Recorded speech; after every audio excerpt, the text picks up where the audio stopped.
الحمدللہ رب العالمین والصلاة والسلام علی سید الانبیاء والمرسلین اما بعد فاعوذ باللہ من الشیطان الرجیم بسم اللہ الرحمن الرحیم اہدنا الصراط المستقیم صدق اللہ مولانا العظیم۔ روحانی پاورفل وظائف میں سے آج ایک اہم سبق دوستوں کی نظر کرنا ہے، جو کہ ہر مقصد و ہر کام میں کامیابی کا ایک خاص وظیفہ ہے، اور یہ خاص اسم اعظم ہے۔ یاد رکھیے گا کہ اسم اعظم وہ اسم ہوتا ہے کہ اگر انسان اس اسم اعظم کا عامل بن جائے تو پھر اس کے بعد جو مقصد ہو جائز اس کے لیے وہ کرتا ہے، تو مولا کریم کرم نوازی فرما دیتا ہے، ہر مقصد میں کامیاب ہو جاتا ہے۔ یہ ایک ایسا اسم اعظم ہے کہ جس کو بزرگان دین نے اکثریت ہر سلسلے کے، قادری سلسلہ، چشتی، سہروردی، نقش بندی، ہر سلسلے کے بزرگان دین نے اس اسم اعظم کا ایک وظیفہ کیا ہے، اور یہ کمال مجرب اسم اعظم ہے کہ جو میں دوستوں کی نظر کرنے لگا ہوں۔ ہر مقصد اور ہر مشکل کا حل ہے۔ آپ اس اسم اعظم کو ان شرائط کے ساتھ پڑھیں جو میں شرائط بتا رہا ہوں، اور صرف اتنی تعداد میں پڑھیں، انشاءاللہ العزیز میں گارنٹی سے کہتا ہوں ہر مقصد میں کامیابی پائیں گے انشاءاللہ العزیز۔ سب سے پہلی بات، نماز کی پابندی لازمی کرنی ہے۔ دوستو، نماز ایک ایسی چیز ہے کہ آقا کریم صلی اللہ تعالی علیہ وسلم نے اس کے بارے میں فرمایا کہ نماز مومن اور کافر کے درمیان فرق ہے، اور ایک حدیث پاک میں آتا ہے کہ نماز مومن کی معراج ہے۔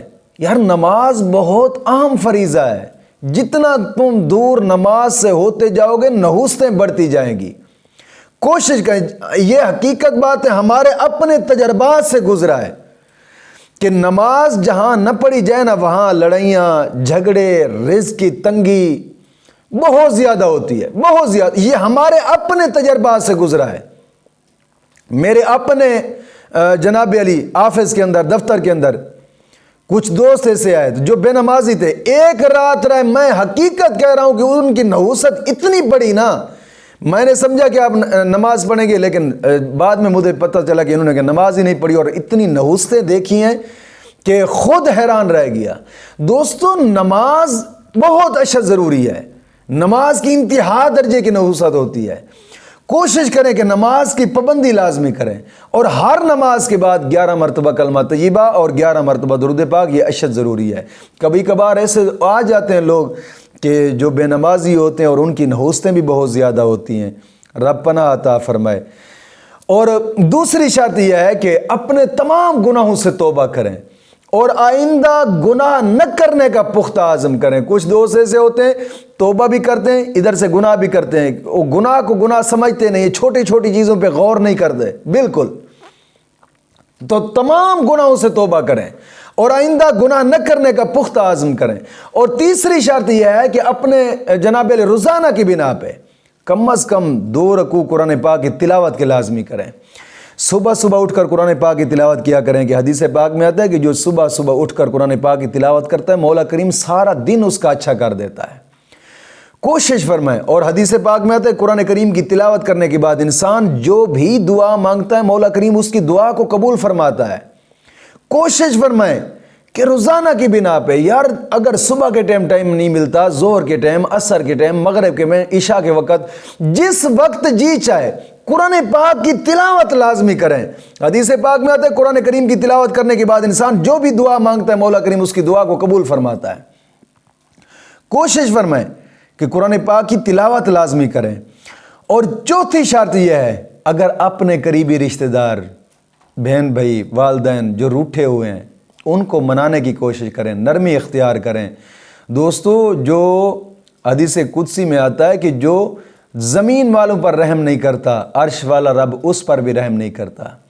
کوشش کریں کہ اپنوں کے لیے نرمی اختیار کریں، محبت رکھیں، ان کو منانے کی کوشش کریں۔ حدیث پاک میں آتا ہے کہ جو اپنوں سے زیادہ دیر نہیں بولتا مولا ان کی دعائیں قبول نہیں کرتا۔ کوشش کریں کہ اپنوں کو منائیں۔ اور اس وظیفے کی اگلی شرط یہ ہے کہ صدقہ لازمی کریں۔ صدقہ ایک ایسی چیز ہے کہ جو انسان کے اوپر مشکلات ہوتی ہیں مشکلات کو دور کرتا ہے، مصیبتوں کو دور کرتا ہے، صدقہ جہنم کے 70 دروازے بند کر دیتا ہے۔ کوشش کریں، صدقہ لازمی کریں، اور ان شرائط کے ساتھ آپ اس وظیفے کو کریں۔ میں گارنٹی سے کہتا ہوں انشاءاللہ العزیز ہر کام میں کامیابی پاؤ گے، ہر مقصد میں کامیابی پاؤ گے، کتنا بھی مشکل کام کیوں نہیں ہے۔ شادی میں رکاوٹ ہے، منگنی میں رکاوٹ ہے، یا جائز کوئی اور کام ہے کہ جس کو آپ جناب علی حل کرنا چاہتے ہیں وہ حل نہیں ہوتا، یہ ایک ایسا اسم اعظم ہے، آپ اس اسم اعظم کو پڑھتے جائیں گے مشکل حل ہوتی جائے گی انشاءاللہ العزیز، انشاءاللہ العزیز۔ کوشش فرمائیں کہ اس اسم اعظم کو نماز عشاء کے بعد صرف 100 مرتبہ پڑھیں، صرف 100 مرتبہ، یا ذل جلال والاکرام، یا ذل جلال والاکرام۔ اگر اس اسم اعظم کو یا کے ساتھ نہیں پڑھے، ذل جلال والاکرام پڑھیں گے تب بھی ٹھیک ہے۔